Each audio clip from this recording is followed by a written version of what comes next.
Second.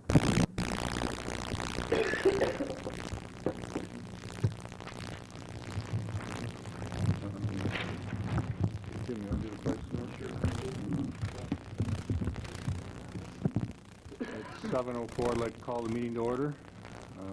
Jim, would you lead us in the Pledge of Allegiance?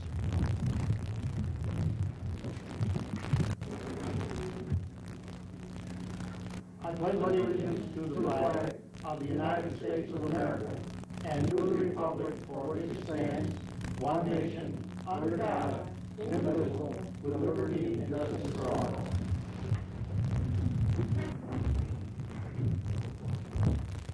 Barbara, you call the roll, please. Councilor Pierce? Here. Councilor Ridgway? Here. Councilor Smart? Here.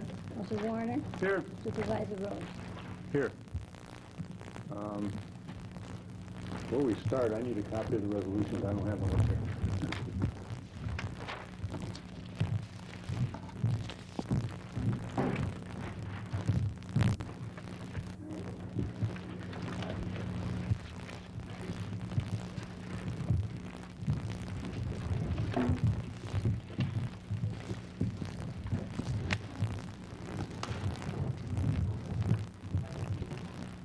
Okay, first order of business is approval of minutes.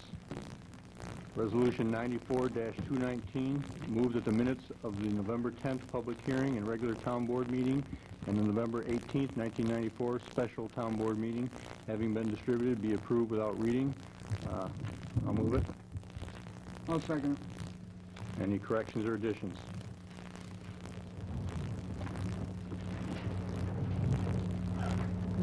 Barbara, poll the council. Aye. Councilor Ridgway? Aye. Councilor Smart? Aye. Councilor Warner? Aye. Supervisor Rose? Aye. Resolution 94-220, transfer of funds highway. Move that the supervisor be authorized to make the following transfers from DA 9010.8 employee benefits, $11,000. DA 9730.7 interest bond anticipation, $1,000 for a total of $12,000. To DA 5142.1 snow removal town highway. Would someone like to move that? I'll move it. Is there a second? I'll second. Barbie, poll the council. Question, Howard. This is so that the employees go on the payroll, right? That's my understanding. Bob is running short of money, he says, due to the winter we had last year, and this is to cover the cost for highway wages for this month. Or for December, I believe, not for this month. Any other questions or comments from the board? Okay, Barb, poll the council. Councilor Pierce? Aye. Councilor Ridgway? Aye. Councilor Smart? Aye. Councilor Warner? Aye. Supervisor Rose? Aye.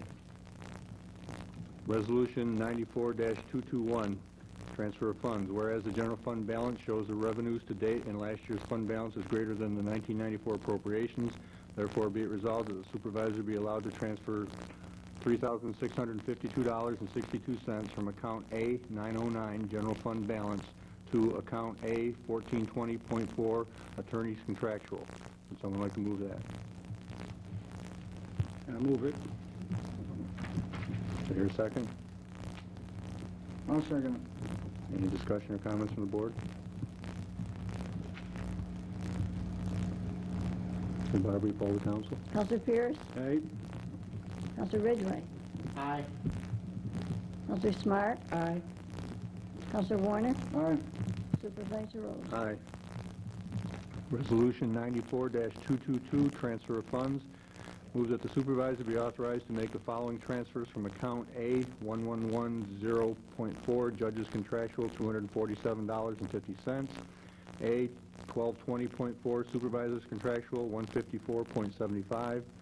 A1450.1, elections personal services, $774.50. A1450.4, elections contractual, $172.56. A1620.1, buildings personal services, $500. A 3120.4, police constable contractual, $130. A 7510.1, historian personal services, $120. A 7510.4, historian contractual, $83.28.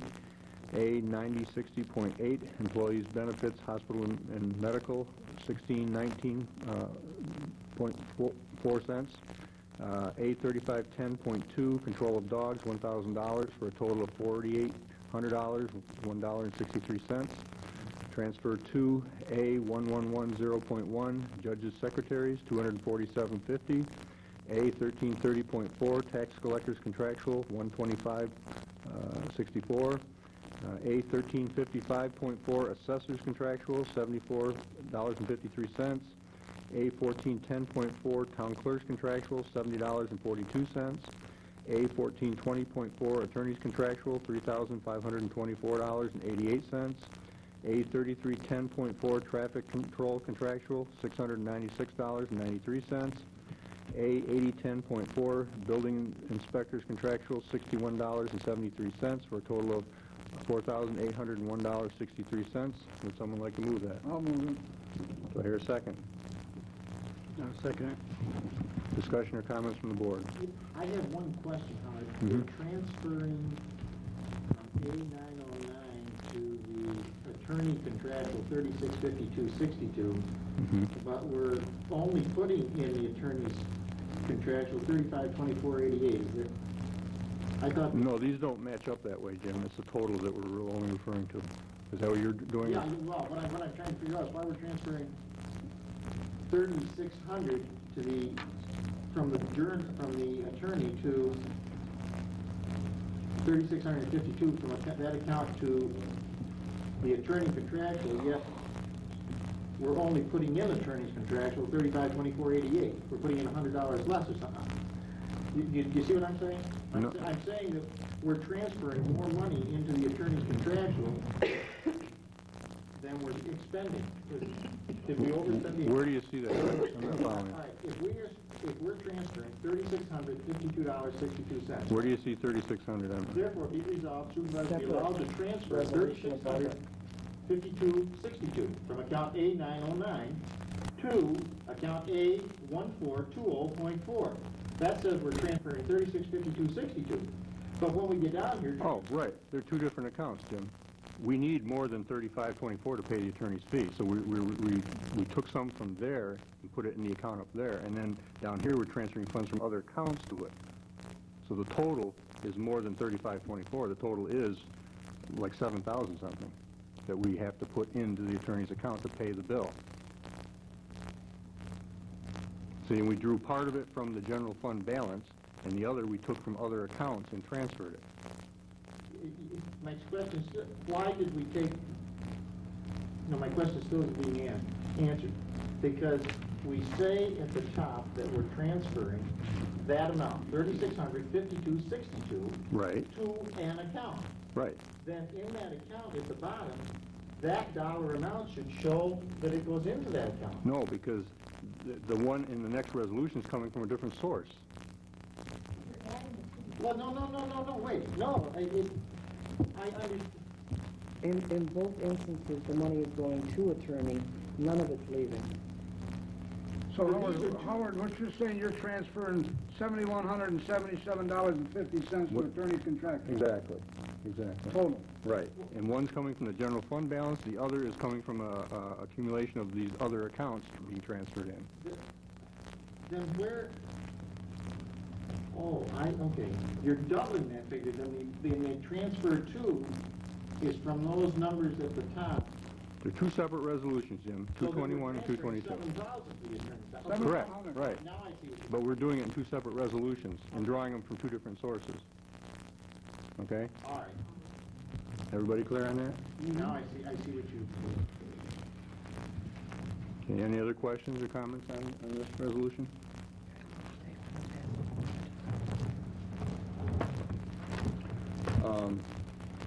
Just so you know where the money's coming from my contractual, which was at one time depleted, the $154.75, we had money returned to us from the bank that there were check charges that we shouldn't have been charged for.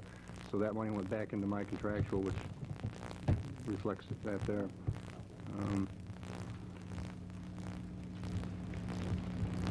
One thing I would have a question about if our highway superintendent was here is the traffic control contractual, which he overspent by $696, and I didn't realize that when we signed the bills that was over and above his amount that was allotted. But as it turned out today when we were doing these, he went over budget, and I don't know why, and I'd ask him that if he were here, but he's not, so we can't find that out tonight. But nevertheless, we need to pay the bill. Any other questions or comments? Okay, Barb, you poll the council. Counselor Pierce? Aye. Counselor Ridgway? Aye. Counselor Smart? Aye. Counselor Warner? Aye. Supervisor Rose? Aye. Resolution 94-223, payment of bills. Move that vouchers 437 through 469 in the amount of $27,388.96. General fund and vouchers 266 through 292 in the amount of $10,798.28. Highway fund, having been audited, be approved, and the supervisor be authorized to pay them from said accounts. Does someone like to move that? I'll move it. Do I hear a second? I second it. Howard, I got a question. Mm-hmm. With the new vouchers we just got tonight to pay, them numbers will change, right? It's going to be the 293 and 294. I think they were already included in Were they anticipation of included, assigning them. Is that correct? They were included? Yeah. But then if that's true, that they went to 294 tonight, Yeah, it would be about, that's what Jess is saying, is that yeah, with the two new ones. we we offer went- Oh, was it 294? I added 294 one tonight. there. Was that the last number, Barb, 294? No, No? that's 290. 292 was the last number. Okay, so she already included it in the listing here, too. Why, do you recall 294 being the voucher? I recall it 293, 293 and 294, Jess and I both looked at them. That's Now, maybe right. and the reason I recall it is because I thought that they were in order, and I put them back, and I looked and I found 292, and then I put 293 and 294, I believe. Now, I'm not going to swear. Could you just take a minute and check that, Barb, so we vote on it The right properly? numbers? If you could do that. Is your office open? Okay. Yeah, just to confirm the numbers so we vote on it with the right numbers. Could be wrong.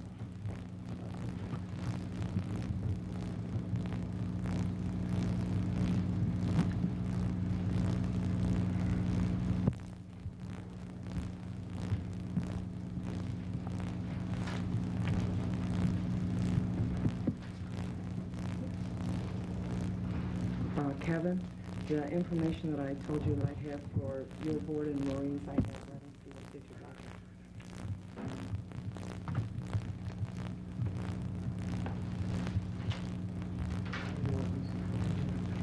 There's one each for all of the members on your board and families.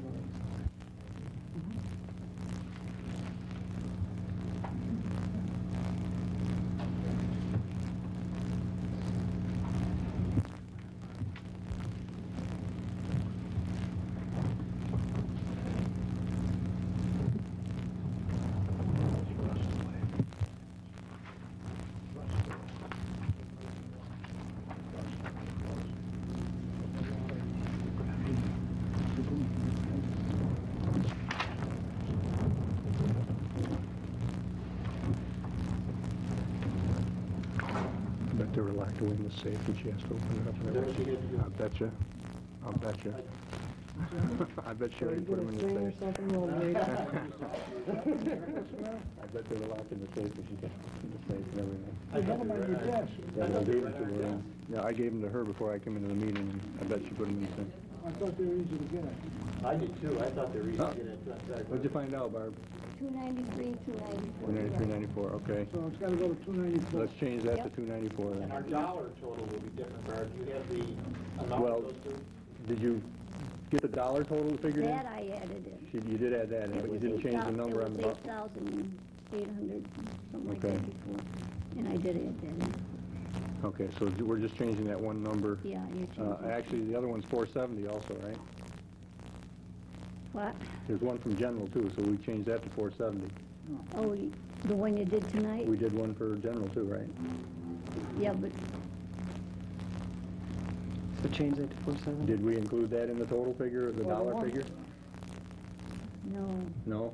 That was $65 for that public hearing, right? That was a refund. Refund, right. So that's not in the dollar amount then? no, you just signed that tonight, right? Okay, so you didn't include it in That's this? not included. Okay, all right. But you did include Bob's, the two that Bob submitted? The The money. highway. The money. Okay, so the money's right now, and we just changed the number to 294, so it's, Well, no, then that would go to 470 also, or did you change it? Looks as though mine has been changed, but I'm not sure, that's why. I Well, thought- mine was changed, no, she said she didn't include that voucher in general for So this.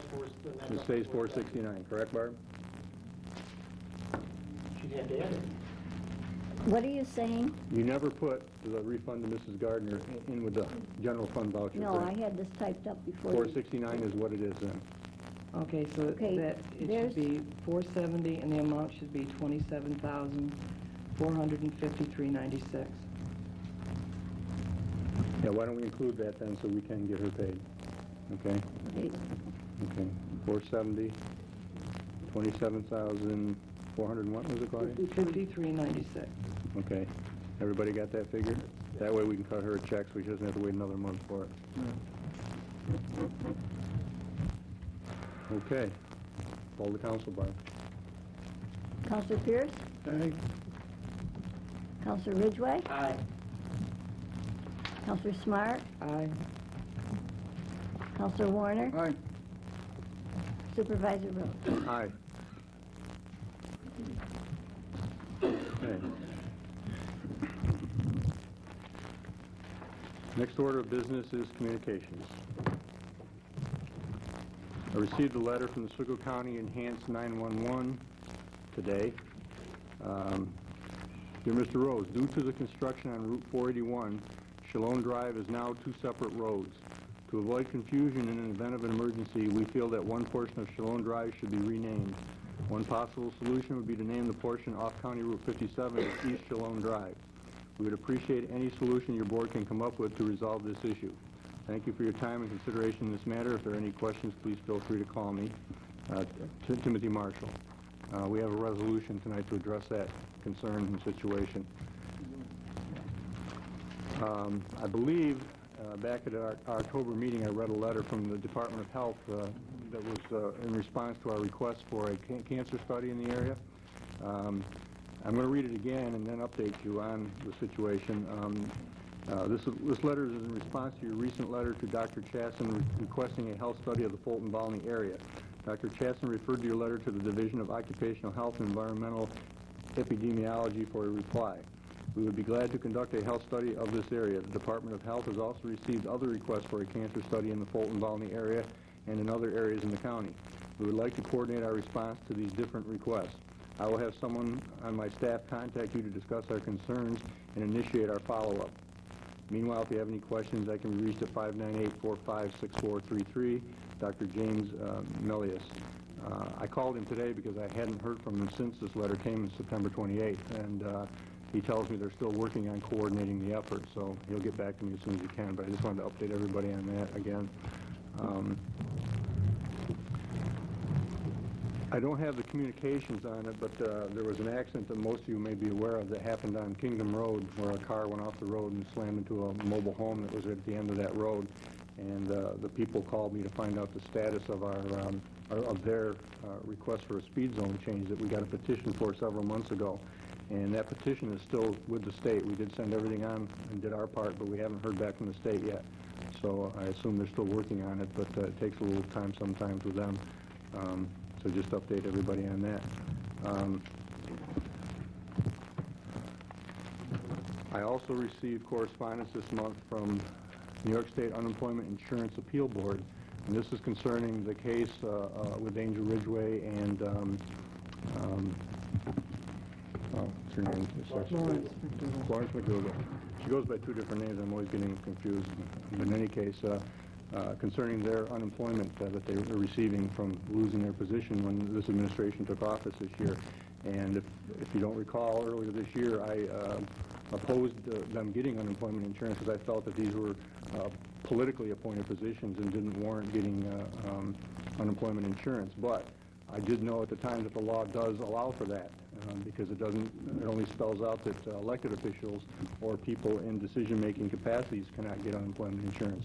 So everyone else, it does allow for that to happen. I still objected to it for a couple of reasons. One, we didn't budget for this type of thing, so there was no money to pay these people, and we had to rob Peter to pay Paul to get them taken care of and comply with the law. Also, I oppose it from another standpoint, and that is these are political positions, and no one should be counting on them for a permanent job or a permanent income. So I pleaded my case at the hearing, and the determination came back in the favor of Angel and Florence. So, but just to show you my objection, to date, Angel Ridgway has been paid $3,812.50 on employment insurance. My bookkeeper's been paid $4,583 for doing the job all this year. So there's something inherently wrong in that, and the taxpayers are being billed twice for one person doing the job, and that's why I object to it. But they are within the law, and until we can change that law, that's the way it's going to be. So I'm reporting on that.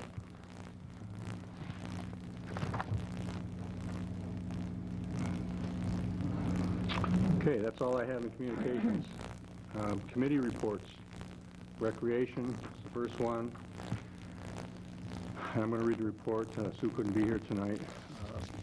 15 were in attendance for the trip to the Plainville Turkey Farm.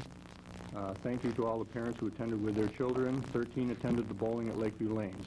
The next event will be on Friday, December 16th. Jason the Entertainer will perform from 7 to 8 p.m. at the Town Hall. He specializes in magic, juggling, balloon animals, and playing the violin. Children of all ages are welcome to attend. Assessors, I don't believe there's anything to report on the assessment unit right now, is there? No, it's just normal this morning. Okay, Planning Board, Kevin?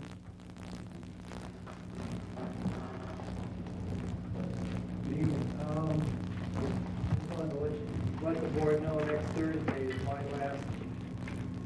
my last class that on these Thursday classes I've been taking, so should have a better attendance in the future on this. So my next class in the spring is on Monday night, so I don't see where the course that I take next semester is going to do with the planning board's position. I'd just like to let you know that the next meeting of the board will be held on Tuesday, the 15th of this month. Areas that we will be discussing. At this point, we have a public hearing scheduled on a request by Mr. Roger Gregory to revise the stipulations that are tied to his subdivision approval resolution for a subdivision that he has located on the Kingdom Road. The stipulation that he's concerned about, he'd like it to allow him more flexibility to dig or drill wells on his Kingdom Road. To the 13th. What's next Tuesday? Next Tuesday. 13th. I apologize. It's 13th.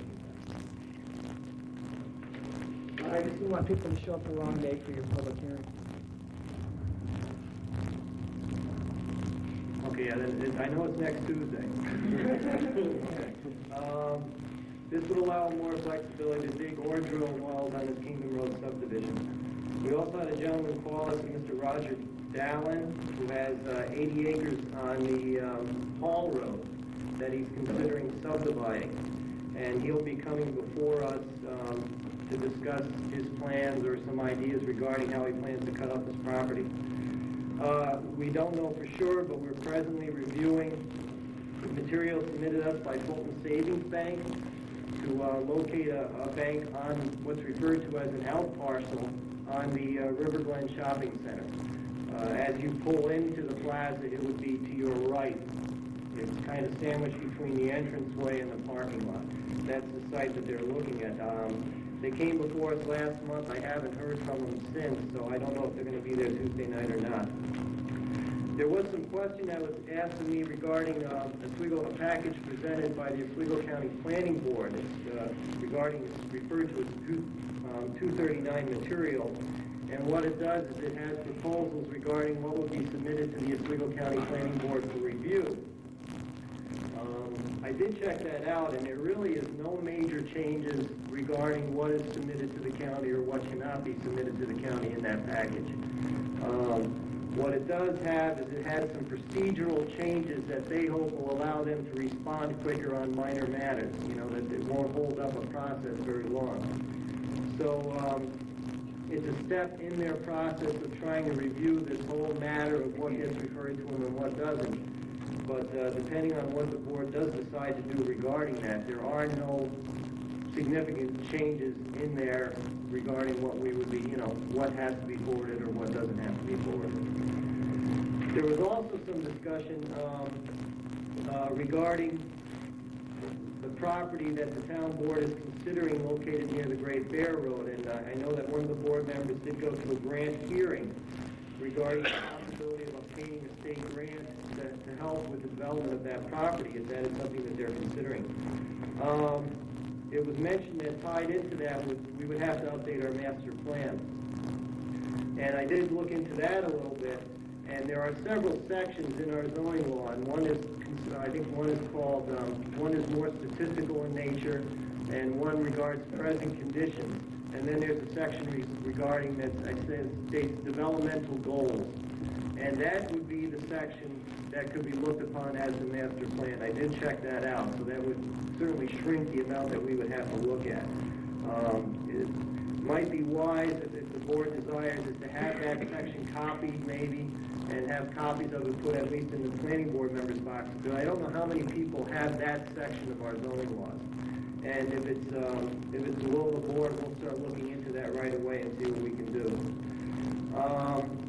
Also, it was mentioned to me that along that line, there were a couple pamphlets put out, or material put out by the Oswego County Planning Board regarding developmental goals or developmental ideas for the Oswego River Corridor, which covers that section. People might be aware that in the past they've discussed having a bikeway or a walkway running along that river. I asked if copies of those could be mailed out to the board for review, and they suggested that if we affirm those documents as part of our goal in updating the master plan, that, as part of the update we are saying that we share these goals, that would give us an abundance of material directly relating to the river, to that property, that would help in any application for any grant or anything like that. I know one is Oswego County Development Goals for the Oswego River Corridor, but they're going to mail them. They'll mail them right out, they told me. Okay? Other than I do have a short statement I would like to make that I have here.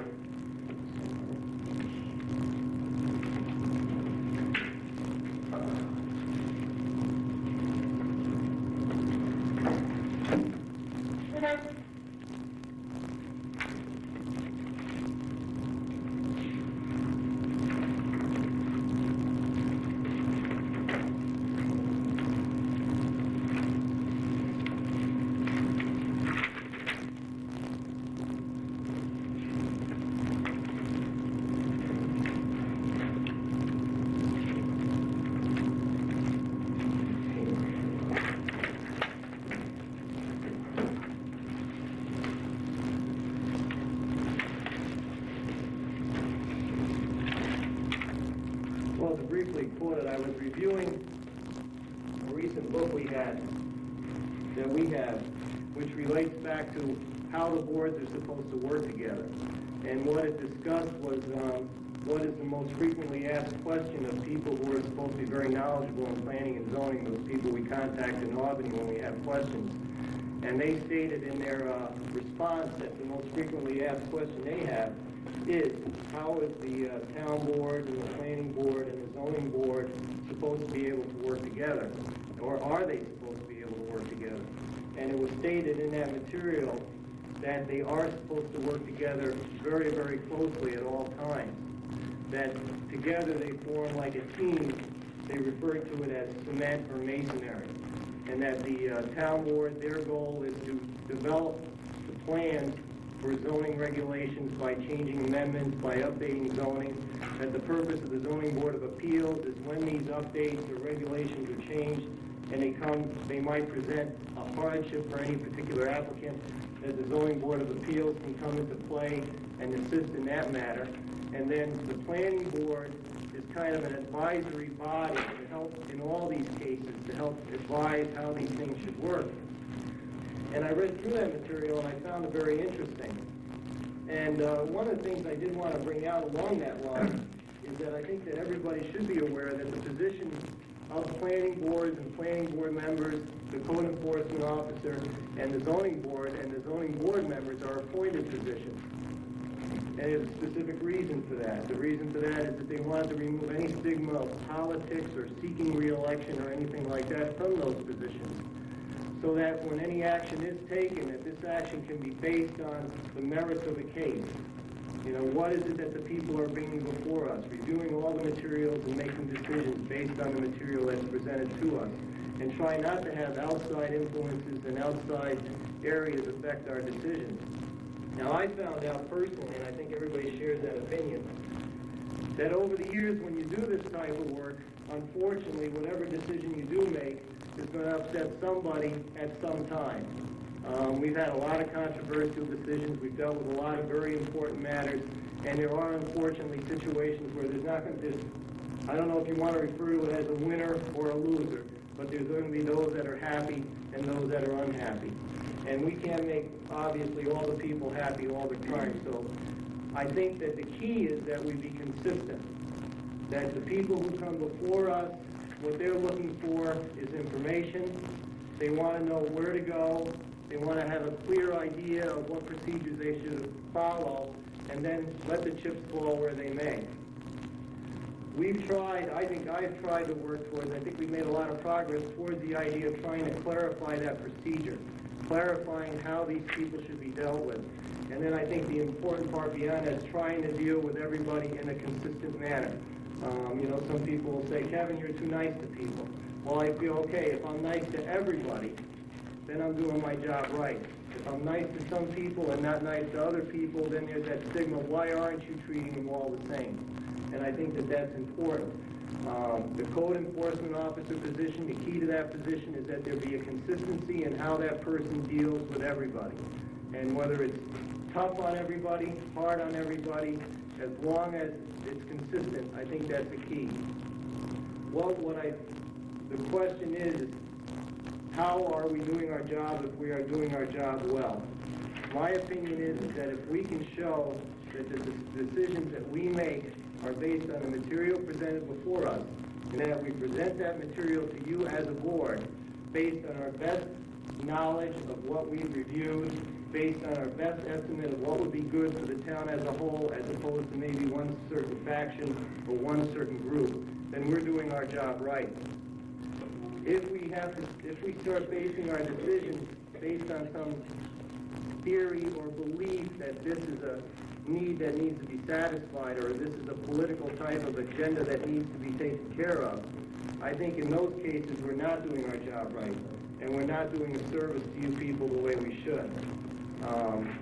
There were some questions regarding that. I've had some discussions with board members. I feel that maybe this matter has been resolved, but there have been some concerns about that in the past, and I'd just like to emphasize, from my perspective, I have to give you people the best information I can based on what's presented to us, and try to leave this, political matters out of it. Even though they're very important, even though they're very significant, if we start getting tied into that, I think that we're unprofessional and we're not doing our job right.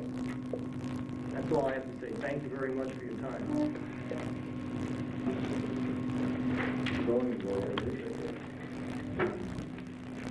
Okay, first of all, I'd just like to say I don't have a written report tonight because our meeting is scheduled for next week. We usually have our meeting previous to the board, and I usually give our report. It's the continuation of a teacher hearing that took place at the last month's meeting, and there's really nothing to report on, but we will be continuing that hearing. The different application right at this point is incomplete. If he gives us a completed application by next week, then we'll be able to continue and respond to him properly. Kevin got a little disorganized here, dropped his papers, and I tried to help him, and he gave you a speech, but I think that what we need to do is address what he was actually talking about, and what he was referring to, and we thought maybe a letter would be read tonight, and it wasn't. There was a correspondence that was drafted and sent to County Legislator William Buck by Councilman Smart, and I think it's imperative that this letter be read, and that the code enforcement, the zoning person, and the planning person get a response from the board to this. The day is November 18th, and it's written on Volney Town Stationery.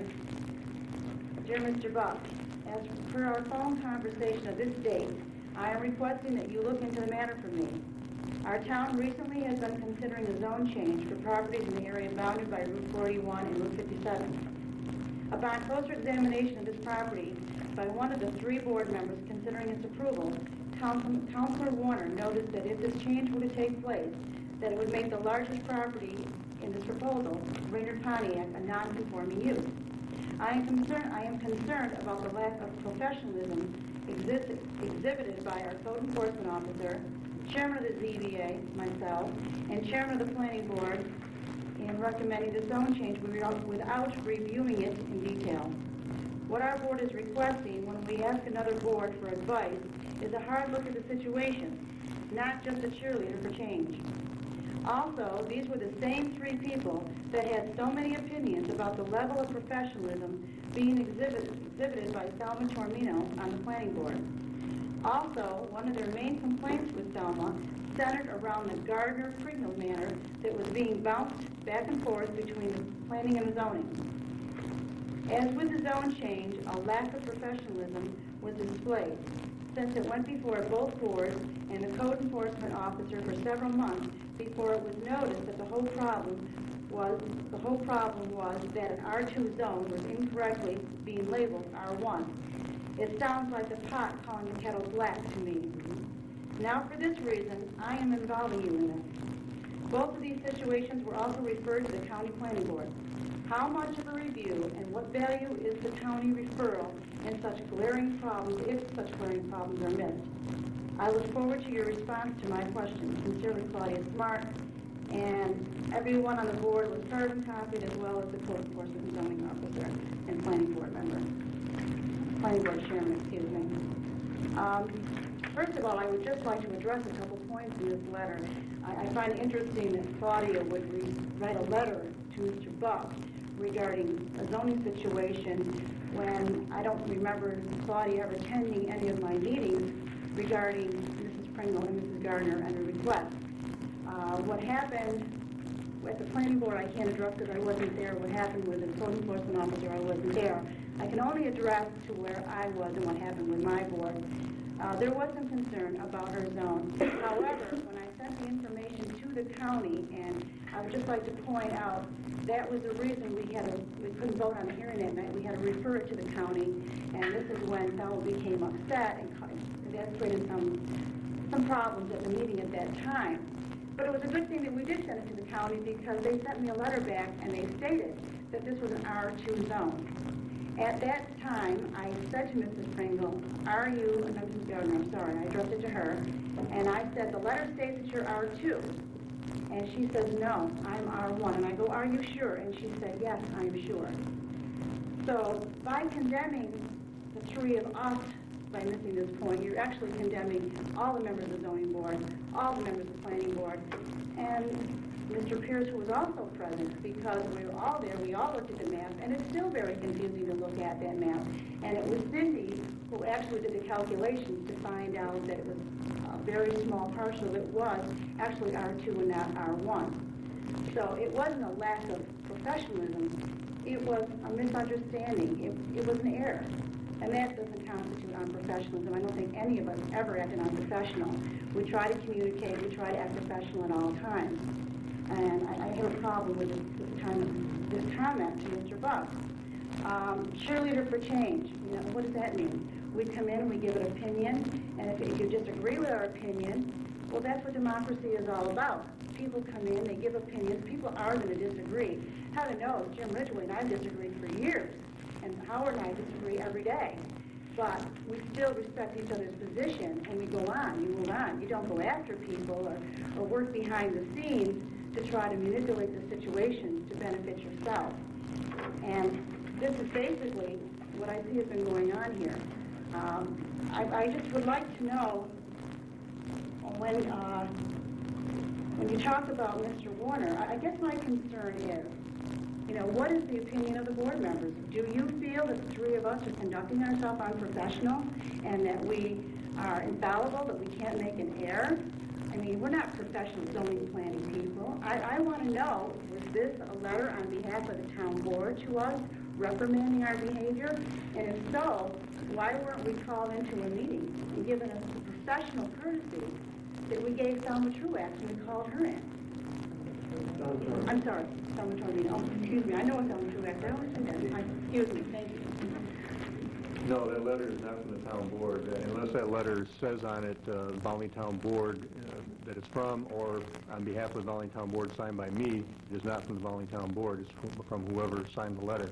Each one of us has stationery that we can use that has all of our names on it, but if it's signed by an individual member, that's who it came from. And I can't speak for the whole board, but that letter does not reflect my opinion of the situation at all. Yes, your name is mentioned here. Would you respond to this? Did I sign it? No, you didn't sign it, but your name is mentioned. Yes, I just want your opinion on it. My opinion, well, when I first started reading the zoning, yes, I did bring it up under that being a good possibility, that being an auto storage yard. And I kept researching, and then I got thinking, back when we redone 57 South and put Longley in a business convenience, were we wrong in doing that, or were we right in doing that? Because he basically has the same operation. And after considering it, then that's why I voted the way I did. But I originally, when I was reading the zoning, not just because it was this parcel, but do all those parcels belong in an auto storage yard, or do they belong in a business convenience? Well, then you're not supporting the content of this letter, and then do you mind having behavior for being unprofessional? I said nothing like that. I was just investigating where that chunk of property belonged. Bill? I believe that everybody's got the right to make their own opinion. If they want to make their opinion and sign it, that's their right. I never stated anything like that, and I have my own opinions, and I believe that each one of us got a right, as you have, to express your opinion. And that's why I never answered that, and we all got a copy of it. And I didn't respond, I certainly didn't sign it. I think when Dave McFarland was supervisor, we did have a concern about town board members writing on town stationery or anyone, and it looks as though the town board has written that. I was not consulted prior to the submission of this, and I think that everyone that was at that meeting understands that I feel very comfortable with the board, and especially the chair people and the code enforcement, giving us their input, because I feel that's what their position is in these types of situations. And I felt that in the situation we're talking about, the zone change, that their input was very valuable to us. And I did not feel that way, no. Okay, another question to you, Ms. Claudia, is I'm really curious to know what Mr. Bugg's response is to this. Is he going to come in and reprimand Cindy and Kevin and I, or what do you feel about this? What's his response? What's he going to do? Of course he isn't, and this was never intended to be read at a public meeting. It is pointing out a problem that I felt existed. You are making decisions about properties using a little map, apparently, instead of using full-size maps that show the actual lots and have it marked on there what the zones are. And if that is what the problem is you are using the small zoning maps, and that is leading to confusion, I would recommend that your board switch to whenever it is a road where there are two zones meeting, that you use the full-size maps that show the lots so that you would know for sure which zone someone is in. If you ask any person in town, the chance of them giving the right or wrong zone for where they live is probably 50-50. Sometimes people have just heard from a neighbor what their zone is, or they have no real idea. It is the town's responsibility to let them know for sure which zone they are in. And I am very concerned about the amount of time that was spent being bounced in between different boards by these two women. No matter what, the final determination, that I'm not concerned about. What I'm concerned about is there's obviously something wrong with the procedure that is being followed, or else this type of problem wouldn't happen. And if Cindy were using those maps to double-check the information, and the zoning board were using those maps to double-check the information, and the planning board were using those maps to double-check the information, maybe one person would look at it quickly and think they were on the other side of the line. One of the three of you would have caught it. And I think that points out the need to change the way that this is being done. I figured if you had a problem with what I was saying, that you would just discuss it with me, which is what Kevin did. Bill, wait a minute. I was never planning on making any public statement. This was concerns that I have. It was not given to the media. It was not given anywhere except internally. And I wanted to know what the value of county planning was. Then Bill let me know after he read the letter that it was county planning that found that it was R2 instead of R1. I was led to believe by what I had heard that it was finally found in our town. It wasn't. It was found by county planning. So I called him after, because Bill got it, Mr. Pierce got it before Mr. Buck did. And I said, since this was not a mistake that went by county planning, I would prefer you not to take this up directly with Mr. Marks. I would just like to know exactly what county planning means by their recommendation. Do they mean that from a county standpoint, they have no problem with something, or do they mean that they feel that from a town standpoint that we shouldn't have a problem with something? And he was going to just discuss that in general terms with them. Well, your point is well taken, and as far as contacting people. And I would have thought before you wrote a letter like this that you might have made the effort to contact one of us. You know, you were at my zoning meeting. I've seen you. I would have thought if you had a problem with this, you would have contacted us personally instead of writing a letter and putting it in all the mailboxes and mailing it to me, especially on town stationery. It looks like it's a comment from the entire board. And it's very signed by myself.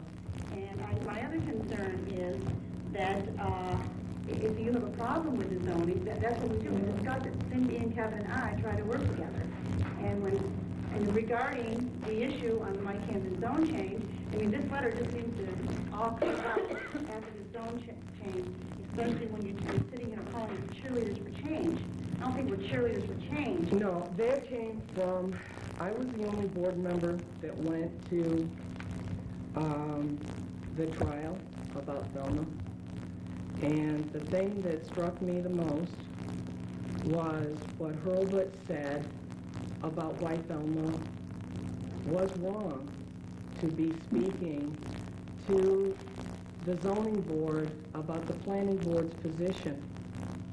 He did not even get into whether or not it was inappropriate because she had a financial interest in Mrs. Pringle's real estate, being her real estate agent. It was inappropriate just because she was a planning board member. Recommendations from one of our boards to the other are supposed to be more formalized. It is just supposed to be, this is our board's position, period. You are not supposed to have one board going to the other after this position has been taken and then encouraging that board speaking for your board, trying to get them to take your board's position. He said that that was inappropriate. I thought that was important that that distinction be brought out, that there's a difference between your board or Kevin's board making a recommendation to each other or to our board and just, okay, here is one of the pieces of information that you should consider when you make your decision, and coming and lobbying for that position. There's a very distinct difference between the two things. And that, he didn't, that is a procedural thing, and people didn't want to listen when I tried to talk to you about it before, and that's why I wrote it, all right? Now, maybe your board doesn't write things to each other. Our board does. You said you wrote it, it was the board. No, wait a minute, no. Different times, our board, different ones of us will write something and then give it to all the other members. It doesn't mean that it's going to be on Channel 5. It means that we had a definite thing that we wanted to be very clear about what we were saying, so we put it in writing, and then people discuss it. It doesn't mean it needs to be fought about at a meeting. It doesn't mean that you're trying to embarrass somebody about it. It means you're trying to definitely say what your concerns are, and then the other person can respond to you either in writing or verbally, or if they just agree with you, they just don't say anything. Well, I think your point is made very clear, and I think the points are pretty offensive. And I think the place to address issues is at a town board meeting. If you write me a letter on official station there, Claudia, that's where I'm going to address it, is at a town board meeting, not in a back room on Tuesday night. This is the way the town runs. We operate here publicly. You're a public official. You send us a public informational letter to people that you appointed to the board, talking about the conduct of our behavior at public meetings. Now, I don't think this is a private issue. I think this is a public issue, and I think it needs to be discussed and addressed publicly. And as a town board member, you don't work independently. You work as a member of a team. And we all work as one unit. The code enforcement officer, the planning, the zoning, and the town board, we should all be working together as a unit. Yes, we're going to disagree. And I can't help but think, Claudia, that if the three of us were opposed to my Camden zone change last month, that you would have never wrote a letter like this. That you would have thought that we were in your field and in your pocket, and everything would have been all right. But because we come in here and did something that you disagreed with, and then the last minute to come up with this issue about, well, Rayner's not going to be a part of it because he can't operate his business. I got a call from Howard. I go, that's ridiculous. So then I called Cindy and Kevin, and we resolved this issue. Thank God it was resolved by Friday night, because I'm sure that this possibly could have been voted down, and the town would have been in the middle of a lawsuit right now. And this is not working together. Yes, if this were voted down Friday night, we would have been in the middle of a lawsuit, because you promised, Mr. Hammond. No. You voted on it, that it would be passed. No. Excuse me, I have a court. You voted at the meeting, and the resolution said that if we pass this resolution tonight, we are assuring it will be passed Friday night. I heard you, it was on the tape. I watched it Tuesday night, and I heard it. And if that was Jim, didn't you say that? That's exactly what I said. Was that the purpose of the resolution? That was the purpose of the resolution. And if that had voted down Friday night, this town would have been set up in a lawsuit, because you tried to come up with something in the zoning that was untrue. No, I didn't try to do something that was untrue, Mike. And then to write a letter like this and drag Mr. Buck into this, I don't think is doing anyone any benefit. We're breaking down relations externally with other communities and with the county, and now we're breaking down relations internally among the people that you're appointing. No, I think you're doing more to try to break down relations internally, Marie, because if you wanted to be concerned about that, why didn't you just call me about it? Because I told you, I'm not discussing things like this privately. This is public information. No, this is No, it's a public an interpersonal thing, and, yes. Not when you drag a county legislator into it and all the people. And I think that this type of conduct is not helping anybody. And I think that this has got to be stopped. You've got to allow the people that you appoint to do their job. And you've got to allow me to do mine, Marie. And one of the things that we're supposed to be doing is overseeing what is going on with the other boards. And if we feel there is a problem with what is going on, we are supposed to point it out. Okay, then work together with this as a board. Okay, let me interject here, because this is going on too long for this meeting. First of all, I think if there is any problems like this in the future, I think, Claudia, you need to address them with the board, and we go into executive session to talk about it, just like we do any other personnel problem. That's why they have executive sessions for personnel. And if we can't resolve it in there and it becomes public, so be it. But I think that's the first course of action, is to go into an executive session. I mean, if we were all to write letters like this with our opinions on each individual performance in here, first of all, we've all made mistakes. There isn't one of us here that hasn't made a mistake, and I wouldn't want to be called unprofessional for a mistake that I made. no matter how serious it might be, unless, but in any case, I think that's the course of action from now on. If we have a problem with somebody, you either talk to that person individually and resolve it, or you come to the board, we go through the procedure of an executive session with a personnel matter. And I hope that's the way it'll happen in the future. Okay? So you'll have to wait till public comment, Mike.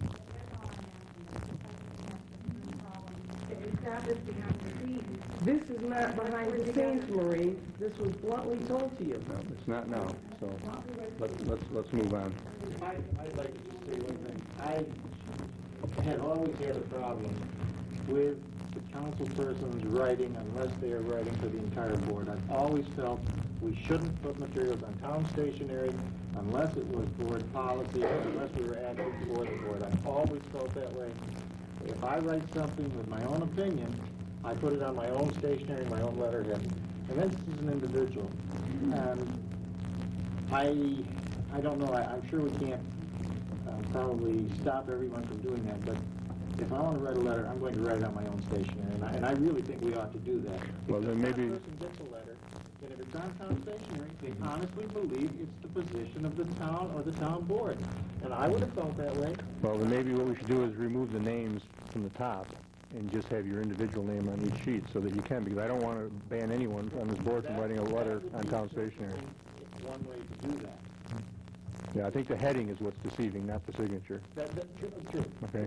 It's the heading, because when you get it, and I know we had long discussions about that. Well, let's stop wasting stationery when people change office too. No, it can be generic. We don't need to put the town board member's name on it. That might be another solution. Code enforcement. Cindy? I'll make my my official report first, the November activity report. I issued 14 building permits. Things are slowing down. 1 for a home, 3 additions, 1 accessory building, 2 garages, wood stove, 1 addition to a farm building, 2 commercial buildings, and 3 miscellaneous repairs. The total fees collected were $1,140.76. 13 certificates of occupancy were issued, 1 certificate of compliance for septic, 36 construction inspections, and 6 complaint follow-ups were done in November. Also, just to remind people, I don't have evening hours on Tuesdays anymore with the bad weather coming and whatnot. I am in the town hall 9 to 11 on Tuesday and Thursdays, definitely. Despite what some people have said when I wasn't in the room, I am in the office almost every day at 9 o'clock in the morning, and if anybody would like to question that, they're more than welcome to look at the timesheets that I make out every day on when I'm here and for how long. If you need to get in touch with me when I'm not here, Barb's very good about taking a message, and I can set up an appointment at a convenient time for you. But most mornings I come in at 9 o'clock. I would like to make a comment about the letter that Marie read. I'm really not very interested in the specifics of the zone change or the Pringle Gardner issue. Anyone who really wants to find out about those issues, I'll be happy to talk to them. There were mistakes made. There were problems. As Howard said, everybody makes mistakes. It's not going to go away. We're all human. And sometimes, especially, people come in and want an answer about something right away, and you look at it, it appears this is the answer, and if you do further research, you find out there's something else. So sometimes it takes time to find out all the information you need. I have to agree with Marie that this letter is public comment, mostly because Mrs. Smart never contacted me about any of the issues that she mentioned in this letter. She never called me to say, why do you believe this should be changed to a business zone? She never called to ask me why I came to the conclusions I did. She never asked to see any of the work or thought that I had put into that. She never called and asked me anything about the Pringle Gardner case. She never mentioned to me that she thought perhaps we were using the wrong map. She's telling us that these are the reasons why she made these comments. They may be very valid. Unfortunately, Mrs. Smart didn't make those comments to me personally. She's called me many times about other issues. She's called me here in town. She's called me at home about issues. Her family has called me at my home about issues, and I've tried to answer them respectfully and helpfully, as I do when people call me. I do resent very much that Mrs. Smart chose to write this letter to Mr. Buck. It is obviously a public letter. It was sent to every town board member, planning board member, the zoning board. I'm sure that half of us, Weedle County, may have read this letter by now. When I first read it, I had to laugh because, quite honestly, it's hard to feel that someone who would act in this manner, that their opinion matters very much. It's very hard to feel that your opinion matters, Mr. Smart. But when you choose to malign the people who are part of your board and do so in such a public way, then you have made it a public issue. You not only undermine our work, but you went to people in the public that I went to personally and talked to about this issue, including Mr. Rayner, and led him to believe something that just was not true. And I think you owe all of us a public apology, including Mr. Rayner, including this town. You've wasted our time, you've wasted our money, and we've all got a lot better things to do than play the kind of games that you're interested in.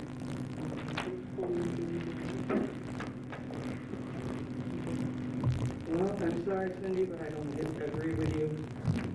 You two are the ones that made this public, not me. Kevin had concerns. He talked to me on the phone about it. You called Kevin. You called me? I did not call Kevin about this. I called Kevin about something else. You never called me on the phone. You could have extended the courtesy of a phone call if you had a problem. You just told us that you thought the judge was right about Selma, and yet you reversed the decision on that after the zone change went through that you didn't like. There's something wrong, Claudia, and you know it as well as the rest of us. I had already reversed my decision about Selma before that zone change.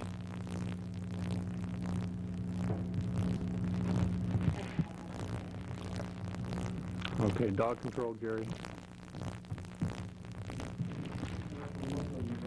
December, had over 50 calls come in, voice box complaints, information on adoption, etc. We picked up 6 dogs. 6 dogs were adopted out. 4 dogs were reported lost. We found the owner of the 2 dogs. No dogs in the kennel at the present time. 1 dog went reported for home. 87 dogs have been picked up so far this year. 65 dogs have been adopted out, saving the town $1,625 in euthanization. Plus we got another $650 for adoption fee. But the town got $2,275 in savings for the adoption fee and euthanization. Excuse me. 14 dogs were claimed by the owner. 8 dogs were euthanized. And so far this year we had over 750 calls. Complaints and information, adoption, and etc. Thank you, Jerry. I'd like to say I think Jerry and Gloria are doing just such a great job with this dog. Jerry, we really appreciate what you're doing. Phenomenal. But I wish you would get Gloria to keep better track for mileage. I don't think she puts in a high enough figure. Nor do I. I think she's cheating herself on that. I don't know. But 6 dogs, we adopted all of them puppies. And we have a woman, Belleville, takes care of most of our puppies. She got over. Sometimes she gets from Belleville 4 or 5 times a month.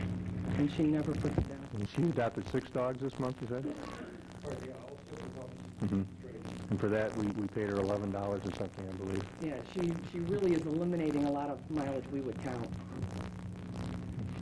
I know she's a bundle for a town because I said with the adoption and euthanization and the adoption fee, you might as well say a few other things, probably $2,500 to save the town and have dogs put down.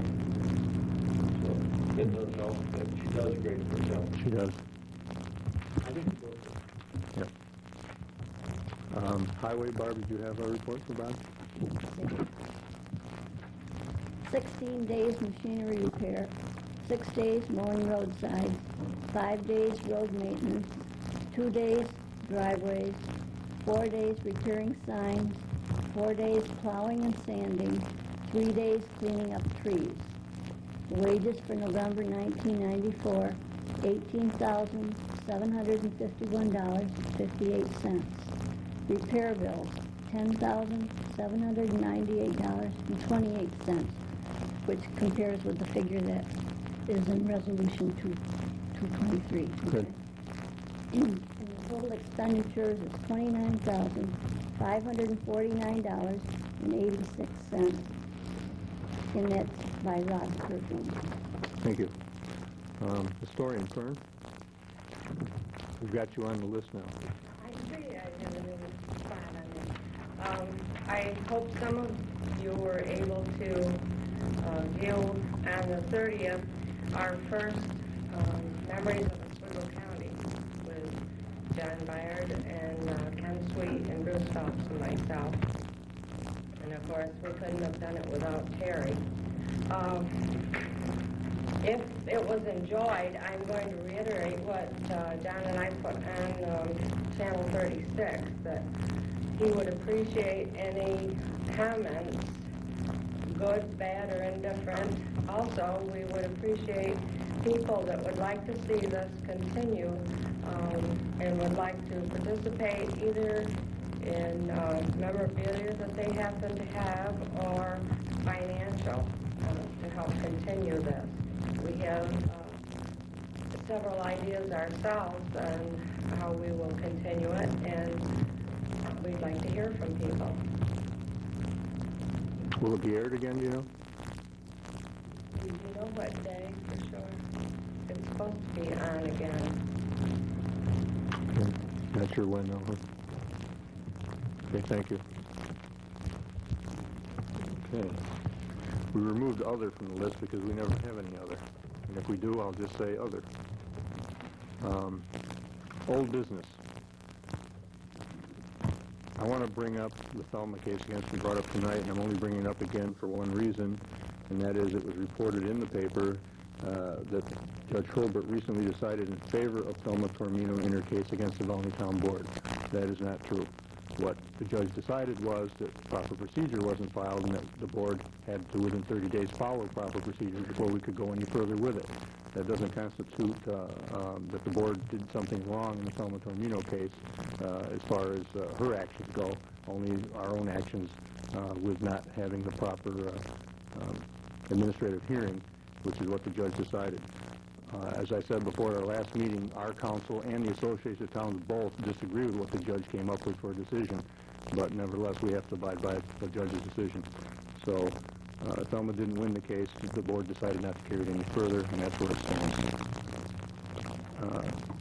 Another thing I want to get into, because it concerns me greatly, you've heard me rattle off a lot of transfers tonight, and I have a very great concern, especially being the fiscal officer of this town, as to where we're going with the monies and revenues that we receive from the taxpayers. And I'm going to refer to the annexation issue because that's one of our biggest expenses right now. And I've heard a lot of rumors lately, and I want to put them to rest tonight, about my position on the annexation issue. And what I'm hearing is things like, well, Howard works for the city, so he's going to favor the city, and so he just as soon gives that away to the city, which is not true. Sure, I work for the city, but I'm not tied to the city in any other way. I have come out against annexation. I do not believe it's in the best public, the overall public interest, and I voted that way when we did vote on annexation, but I don't support spending the monies that we have to spend to win this case if we can win it, or if we do win it. And that's why I haven't signed certain bills, which I failed to mention that I did not sign the one for Pete Field and Associates for some work that they did concerning annexation. But my concern is we budgeted $75,000 next year for legal expenses, and all that wasn't targeted just for the annexation, but a good share of it was, probably half or maybe even more. We really don't know because we don't know what the bottom line is going to be exactly. But there are other concerns that I think are more important and are going to have more of an impact on this town than this annexation issue, and that is the other industries and utilities that are suing us to get their assessments lowered. And if we don't address those, that's going to impact us far greater than this mall will ever impact us. As a matter of fact, if we do proceed as we are with fighting this all the way, and say we do spend another $70,000, to date we've spent nearly $40,000 this year, and we haven't gone to court yet. So there's a good chance we'll spend at least that and more next year. And when all is said and done, if we do win, what do we actually win? Right now, we stand to gain $7,500 a year approximately in property taxes for the next 5 years on that mall. And that's because of a pilot program that the county has instituted on that mall property. We would have gotten $15,000 had that not occurred. In the following 5 years, I believe we're going to get in the neighborhood of $10,000. So in the next 10 years, even if we win this lawsuit, it's going to take us almost 10 years to recoup our legal expenses to win the case. And then we don't even know what is going to be in the cards in 10 years from now with that mall is concerned, if there's going to be more EDZs or more pilot programs or whatever, or if the mall will even exist then, who knows. My concern mostly is with the taxpayers today, because the people need tax relief today, and I'd rather see the monies that we've appropriated go to fight these other grievances on the assessments with Niagara Mohawk particularly, because if we lose that one, we could stand to have to pay back their assessment that they've lost over the last 5 years, and we would be bonding for that. So as you can see, there are some other concerns that we should be addressing more seriously than this annexation issue. And that's why I suggested before, and I still suggest that we should negotiate something with the city. I still think the city is wrong. I think the city should offer us more than they have and negotiate something that is reasonable to the town. And I think that can be done, but the city has not done that either. So I'm blaming the city for that. But nevertheless, that's where I'm coming from.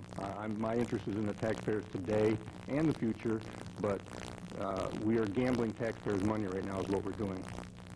And that's why I've taken the stand I have. I am not in support of the annexation, but by the same token, I'm not in support of spending up to $100,000 to fight this thing and come away with something that might not even benefit us for 10 more years, or we lose it all, which is the more likely case.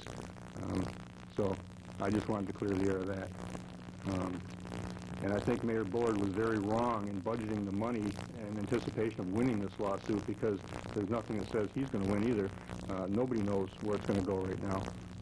So I think both municipalities are remiss in their duties if they spend hundreds of thousands of dollars in the taxpayers' money for something that may not benefit either one of us in the long run, because the city may not benefit, because if the county sales tax goes in a year or two, then they're going to realize the same as they would have anyway and spend a lot of money to get there.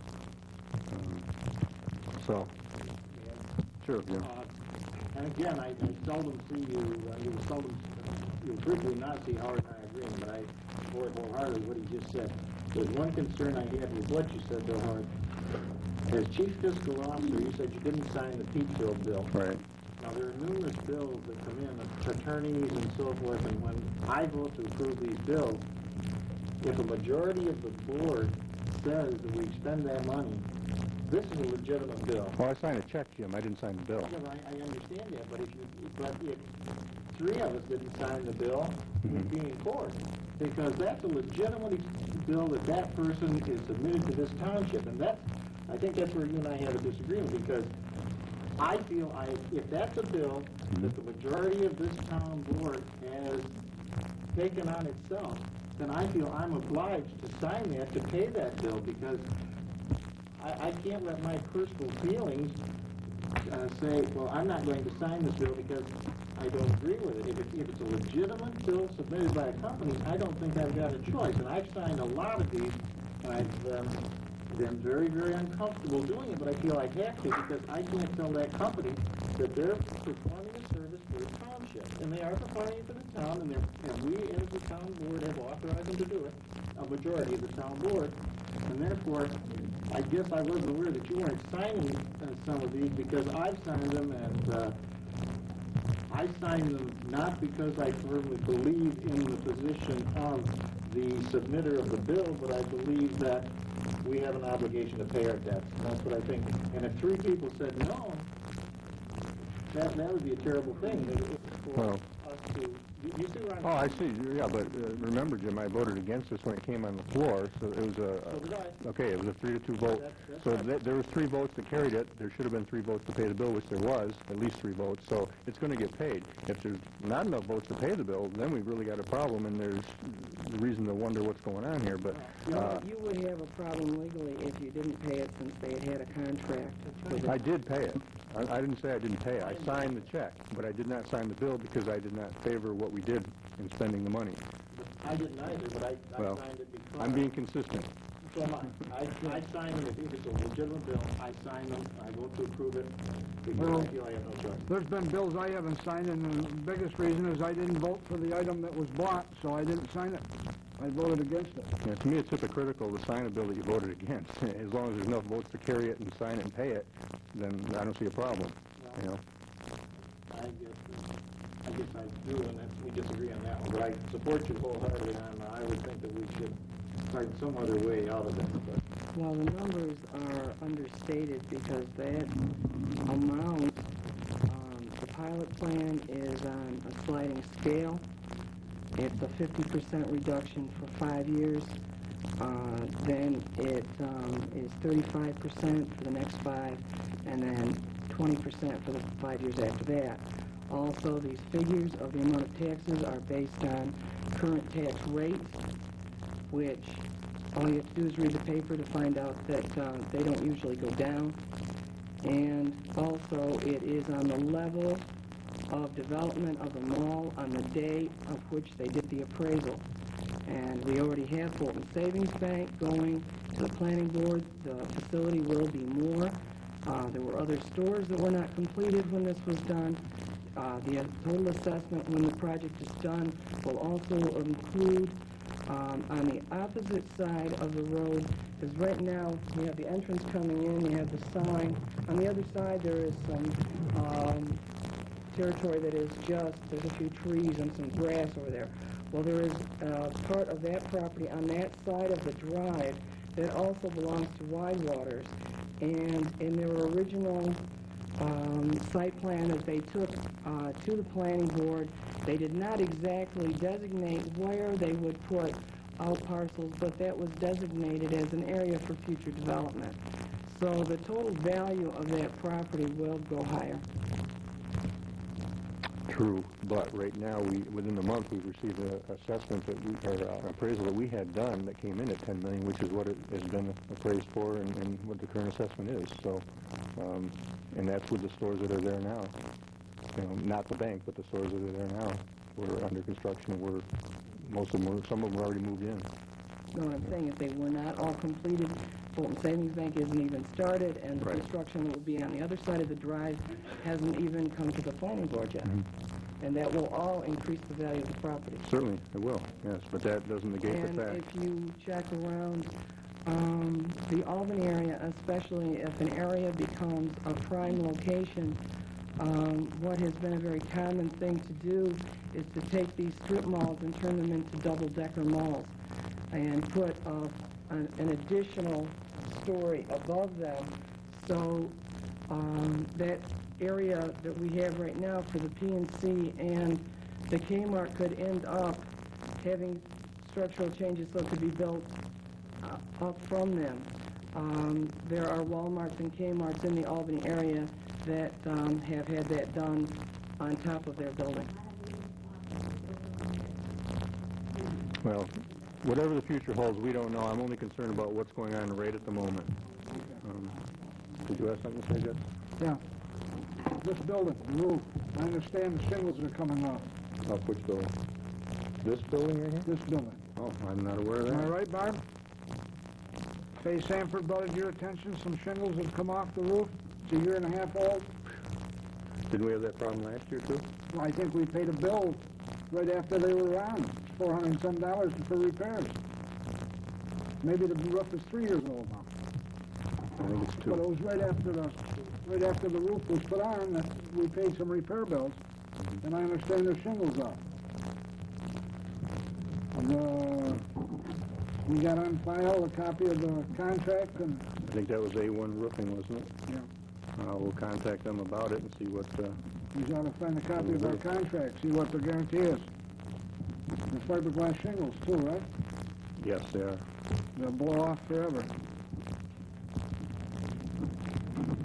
Okay. Any other old business?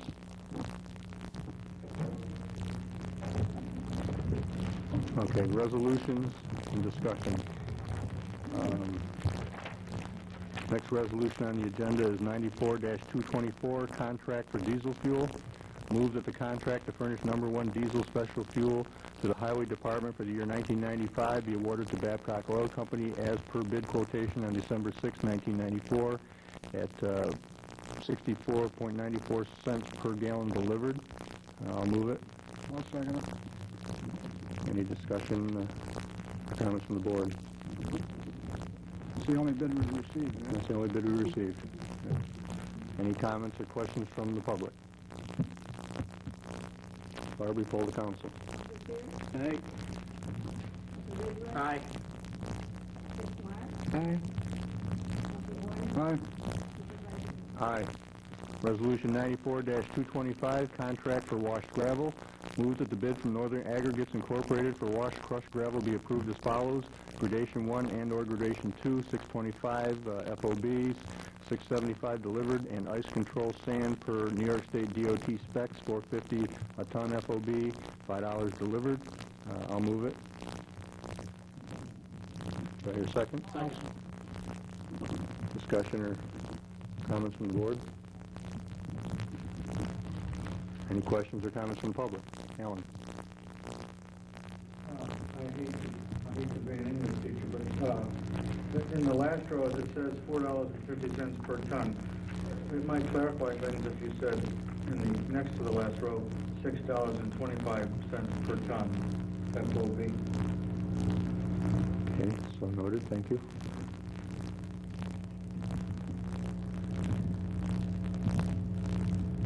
That's per ton after $6.25.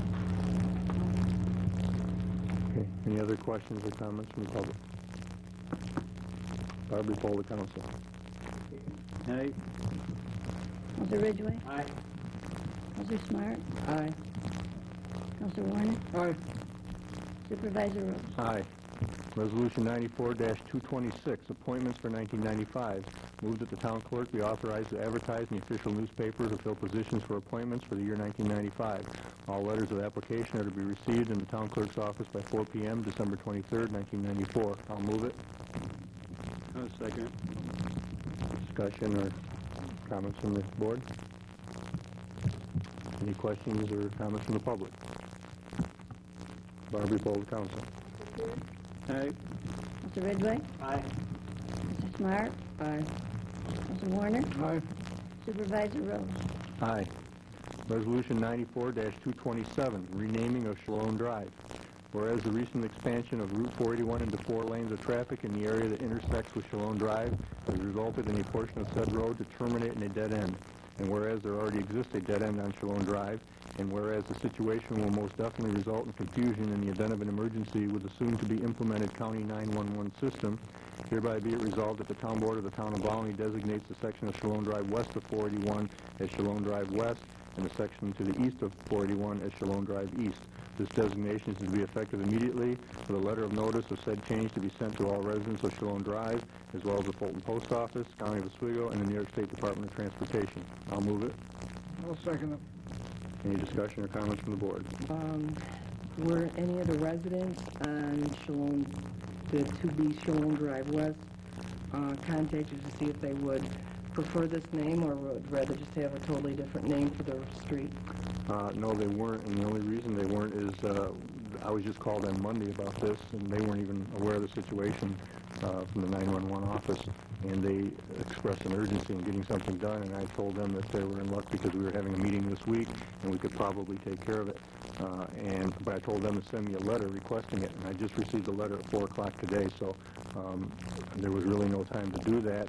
I don't know if that would be practical because they all might have a different idea what they want it named, and it might take some time to get it organized to the point where they could agree on something and get back to us, and I don't believe there's that kind of time for the 911 system to wait for that. When is it supposed to be implemented? Well, our vote, if we vote tonight on this, would be immediate, but they want something. Oh, it's not the matter of when it's going to be implemented, it's when they're in the process of putting the thing together, and I don't know, I really don't, I can't answer that. 'Cause They are redeeming, and I know I own property in Sandy Creek, and what they've done is the property on which, the road on which I own my property, the name of the road's been changed, and I've been given a number by 911, and there really hasn't been that much input by people, because I think, No. as you said... Well, you don't have a choice in your number, they're giving the numbers out. And they're also, if they catching games, if Mhm. there's confusion, so Yeah.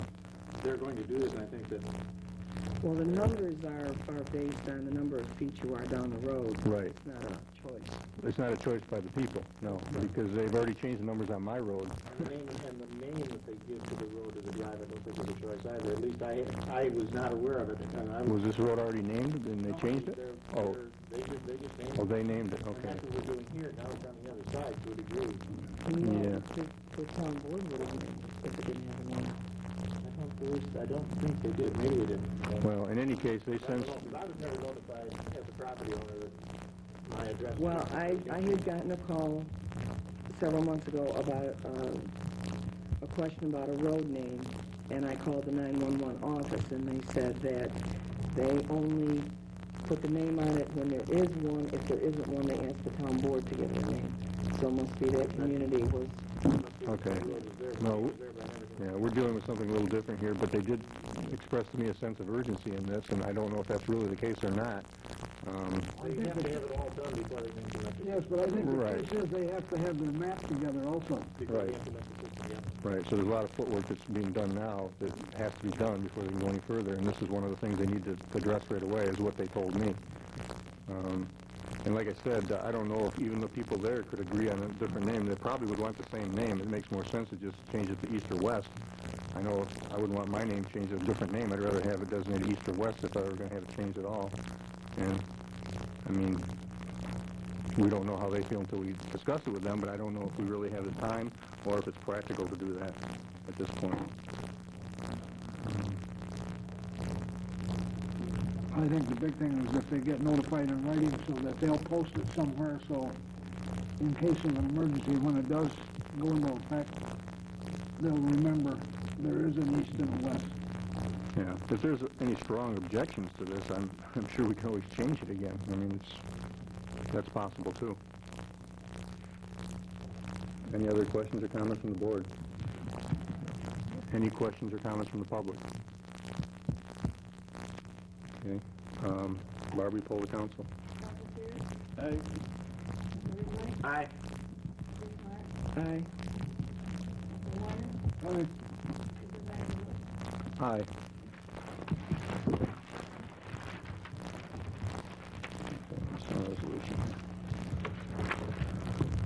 Resolution 94-228, resolution for the elimination of dioxin. I'm going to give an introduction to this resolution, why it's here, and why I'm proposing it. The Environmental Protection Agency is conducting public hearings right now concerning the issue of dioxin, and they're having different locations across the country, and the closest one to here is New York City, and it's this month, and I don't believe any of us can make it there, but they're also taking written comments and statements and resolutions and so on, and I thought it was appropriate since we have a garbage burning incinerator in this town, which the U.S. EPA has said is the second highest source of dioxin contamination in the air emissions in the country. I thought it was appropriate that we address this issue and try to get the EPA to do something about that. So that's why this resolution I'm presenting tonight to the board to consider. And I'll read it. And I apologize I didn't have this ready yesterday. I was hoping to do that so the board could review it first, but they're seeing it for the first time tonight. Whereas an overwhelming weight of evidence shows that the general spread of dioxin and dioxin-like compounds has already reached dangerously critical levels, thereby threatening the integrity of our own species and making the risk of inaction too high to accept. And whereas dioxin and dioxin-like compounds are the most potent man-made poisons currently known, are persistent in the environment and bioaccumulate in living organisms, and whereas the U.S. Environmental Protection Agency has concluded that dioxin is linked to cancer, whereas international peer-approved scientific research demonstrates that dioxin and dioxin-like compounds can be expected to have transgenerational non-cancer effects in wildlife and humans, including disruption of the endocrine system, especially related to sexual development, specifically by mimicking, interfering with, or amplifying the effects of estrogen, especially during fetal development. disruption of critical stages of embryonic development, and damages to the developing immune system leading to increased susceptibility to infectious disease.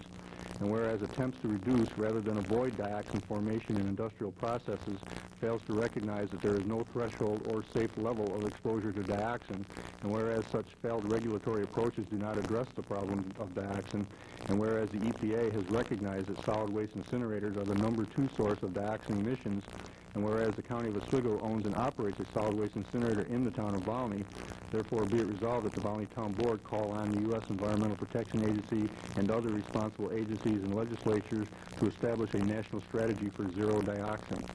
I'll move it. I'll second it. Discussion or comments by the board? Yeah, I think I made some comments last night. Certainly, in reading through this, some of the things that you're saying are whereases, I'm not sure that I can agree with. Because you say that it's reached dangerously critical levels. I don't know that I've read that anywhere. I think that's an opinion that you're stating. Now, what I do know, though, about resolutions and so forth, the only thing that we're actually really voting on is the therefore be it resolved.